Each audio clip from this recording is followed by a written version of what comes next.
ministro Dias Toffoli, da relatoria de Vossa Excelência, o recurso especial eleitoral 222-34, que procede de Joanópolis, sendo recorrente José Garcia da Costa e recorridos Valdecir Antônio de Moraes e o Ministério Público Eleitoral. Inicialmente, senhor ministro, eu confiro a palavra a Vossa Excelência para o relatório, pois haverá sustentações orais. Senhora Presidente, José Garcia da Silva interpôs recurso especial de acordo do TRE que, reformando sentença, indeferiu seu registro de candidatura com base no primeiro 1G.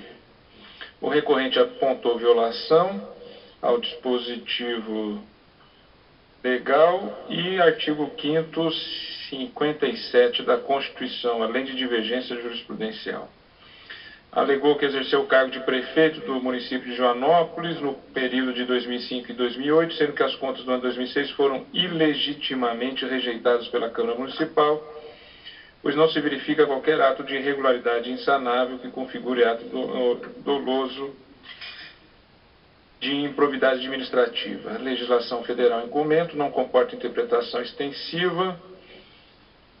O acordo recorrido negou esse direito ao recorrente, a sua nulidade há de ser decretada por esta Corte, que não cometeu qualquer ato doloso, e, como demonstra a documentação colacionada aos autos, efetivamente aplicou percentual superior ao mínimo constitucional cabível à educação, em virtude da complementação dos montantes registrados com o percentual relativo ao PASEP, não computando anteriormente por um lapso de contabilidade, que não cabe dizer que o recorrente é inelegível por improbidade, uma vez que não há qualquer decisão judicial transitada em julgado que assim o condene, que estaria comprovada a inexistência de qualquer irregularidade na aplicação do percentual cabível à educação, que não se afigura razoável manter uma inelegibilidade antes da conclusão de processo judicial, pois nenhuma das ações civis públicas que foram movidas em face do recorrente apresentam-se com trânsito em julgado.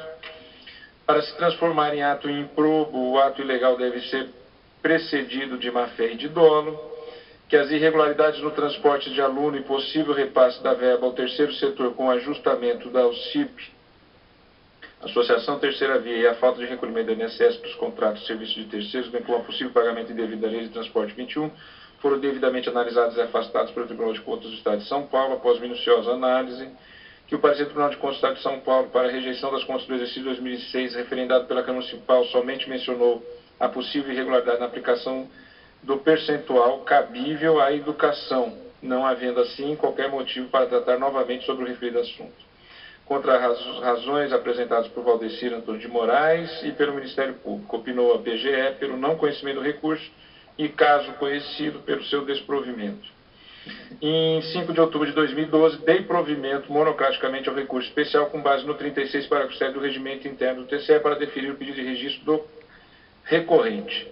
Adveio então o agravo regimental de folhas, no qual Valdecir Antônio de Moraes alegou que o recorrente não indicou adequadamente, que forma o acordo recorrido afrontou a norma legal, a alegada contrariedade ao primeiro G, que o candidato renunciou, e dos efeitos da renúncia como facultativo do poder de recorrer destaque-se imediato trânsito em julgado da decisão, diante das diversas rejeições de contas e das 5 ações civis públicas trazidas aos autos evidente o dolo, o Ministério Público Eleitoral, no agravo regimental de folhas, afirmou que merecia prevalecer o entendimento do tribunal de origem, aduziu que o dolo para fins de configuração vincula-se ao dever de observância do princípio da legalidade, considerada a supremacia da Constituição, alegou que, ao contrário decidido, não há dúvida de que a ausência de obediência ao percentual de investimento obrigatório em educação contraria o interesse público.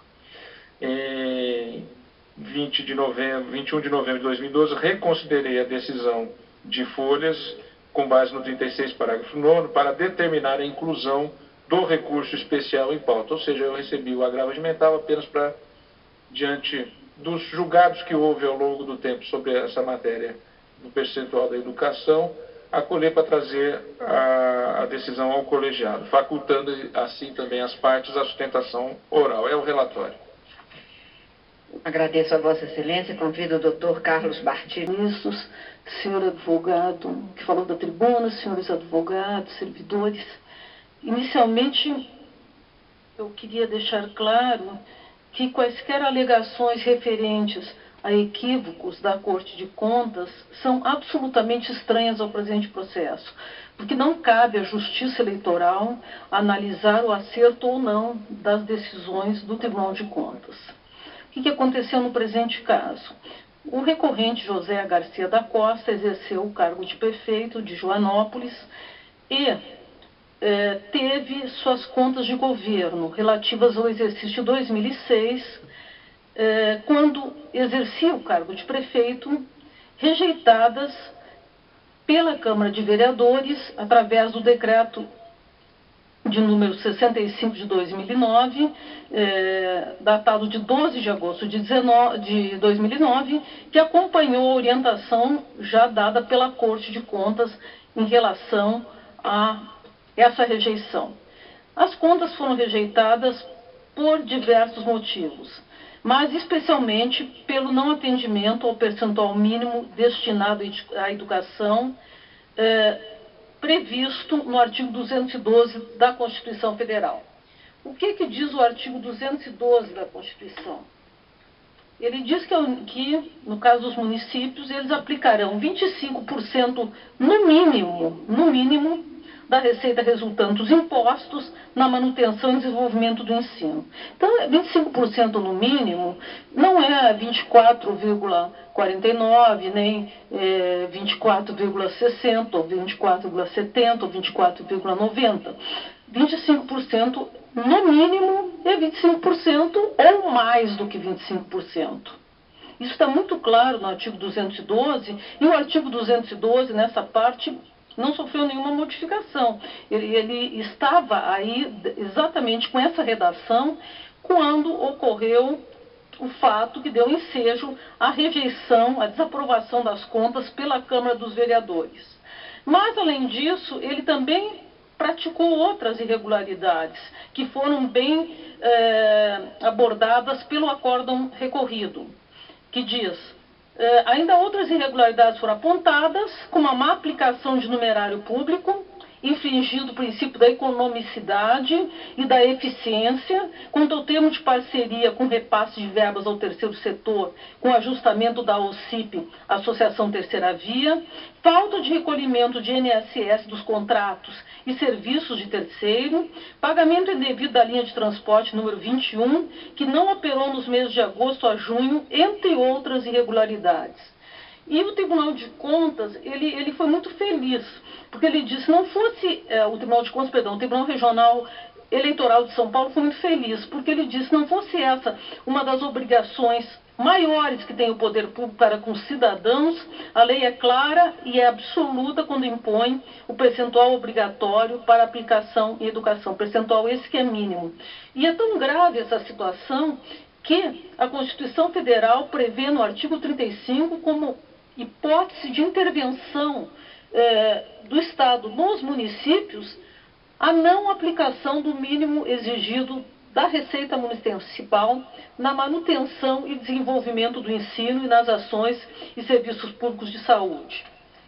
Além disso, e só para finalizar, esta Corte tem jurisprudência consolidada no sentido de que a não aplicação do percentual mínimo destinado à educação configura irregularidade, a irregularidade que configura ato doloso de improbidade administrativa. E essa jurisprudência, embora ela tenha sido retomada agora, ela não é exatamente nova, pois acordos de 2009, como no RESP 30.169 do TSE, já dispunha no mesmo sentido. A não aplicação do percentual mínimo destinado à educação constitui irregularidade de natureza insanável. Por essa razão, e para não mais me estender, o Ministério Público Eleitoral pugna pela manutenção da decisão recorrida. Agradeço a Vossa Excelência e devolvo a palavra ao eminente ministro relator. Senhora Presidente, o acórdão recorrido e da tribuna foi dito, verificou que foi aplicado 24,49% à educação, ou seja, 0,51% a menos que o mínimo constitucional. Inicialmente eu havia dado provimento ao recurso para deferir o registro, considerando relevante para afastar a causa de inelegibilidade imputada essa pequena diferença entre o percentual mínimo exigido pela Constituição para o investimento no ensino e o que efetivamente foi aplicado. Entretanto, senhora presidente, de acordo com os julgamentos que houve em outros casos, em outros precedentes, e também diante daquilo que consta no julgamento do agravo regimental em RESP de número 33.639, da relatoria do ministro Ricardo Lewandowski, eu, neste momento, eu trago o meu pronunciamento no sentido de negar provimento ao recurso, na linha do que temos entendido, que o mínimo é o mínimo fixado realmente na Constituição, tendo em vista, inclusive, como Vossa Excelência já destacou em voto oral aqui proferido, que essa não aplicação pode dar causa, inclusive, à intervenção no ente da federação, em razão desse descumprimento. Eu transcrevo longo trecho, eu transcrevo a ementa deste caso do precedente do ministro Ricardo Lewandowski, ainda das eleições de 2008. Transcrevo longo trecho do voto de Sua Excelência. Anoto que, à época, isso ficou definido como, em 2009, fez a ressalva da aplicação dessa nova orientação para o pleito de 2008, entendendo que para as eleições seguintes deveria ser considerada insanável. E digo que tal ressalva também foi adotada no julgamento do Hospital, ministro Arnaldo Versiani. Nestas eleições, o tema foi apresentado ao plenário deste tribunal em 27 de novembro de 2012, pela eminente ministra Nancy Imbrigg, ao julgar o RESP 24659, oportunidade que se entendeu por maioria de votos, vencido o eminente ministro Marco Aurélio, que a aplicação abaixo do mínimo exigido pelo artigo 212 configura irregularidade insanável e ato doloso de improbidade administrativa. E eu transcrevo a ementa deste recente julgado da Corte. Transcrevo o trecho do voto por mim proferido naquele momento, e no caso vertente, consta do acordo regional que o gestor, ora recorrente, ao deixar de aplicar percentual correto sem atingir o mínimo exigível, incorreu no que hoje vem a ser a responsabilidade fiscal. E como assentei no voto que transcrevo aqui neste momento, naquele caso, naquele precedente, o descumprimento da responsabilidade fiscal é uma grave ofensa que o gestor, o mandatário, pode praticar. Uma das mais graves ofensas que o gestor, o mandatário, pode praticar. Concluo, portanto, na linha de raciocínio adotada no RESP 24659, julgado nas eleições deste ano, que a irregularidade verificada na espécie relativa à omissão quanto à observância do 212, além de insanável, configura em tese ato doloso de improbidade, 400 no artigo 11.2 da 8429, que transcrevo. Assim, na medida em que a incidência da inelegibilidade não se verifica pelo valor em si da infração, mas pela afronta ao dever de probidade imposto àquele que gera a coisa pública, incide na espécie, conforme concluiu a Corte de origem, a hipótese descrita na linha G do inciso 1 do artigo 1º da Lei Complementar 6490. Ante o exposto, eu nego provimento ao recurso especial para manter o indeferimento do registro de candidatura de José Garcia da Costa. Como voto, senhora presidente. Ministra Nancy Imbrigg. Com o eminente relator. Ministra Laurita. Com o relator. Ministro Henrique. Ministra Luciana. Ministro Marco Aurélio. Relator, a questão da metodologia que teria sido observada e também sinalizada pelo Tribunal de Contas, ela foi debatida no acórdão proferido? É incontroverso, inclusive foi dito da tribuna que ele aplicou 24,49%. Sim, mas seria seguindo essa metodologia, porque se articulou com um vício de consentimento que seria o erro, que direciona no sentido da culpa e não do dolo.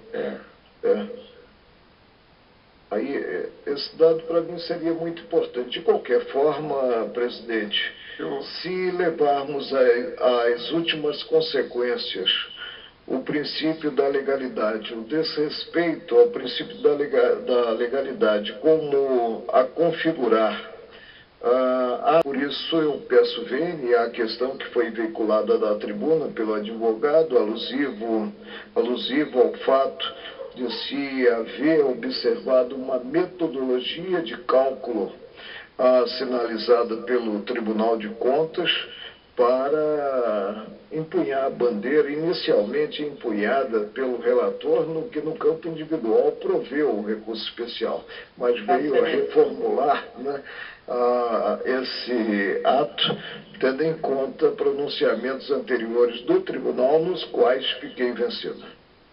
A Vossa Excelência dá provimento ao recurso.